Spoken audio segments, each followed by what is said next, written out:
નમસ્કાર મિત્રો, ભીમ 11 ભીમે જે વ્રત કરેલું હતું તે એકાદશીનું વ્રત એટલે ભીમ 11 અને નિર્જલા એકાદશી એટલે કે અન્ન અને જળ વિનાનું જે વ્રત કરેલું હતું એ નિર્જલા એકાદશી.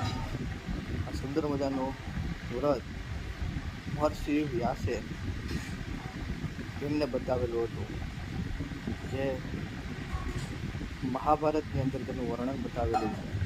તેવું આ સુંદર મજાનું વ્રત જે 24 એકાદશીઓ આખા વર્ષની 11નું ફળ આપનારું તેવું આ સુંદર મજાનું વ્રત એટલે ભીમ 11નું વ્રત.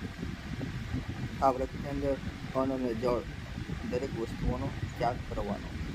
18 તારીખ અને 11 મંગળવારના દિવસે 18 તારીખની અંદર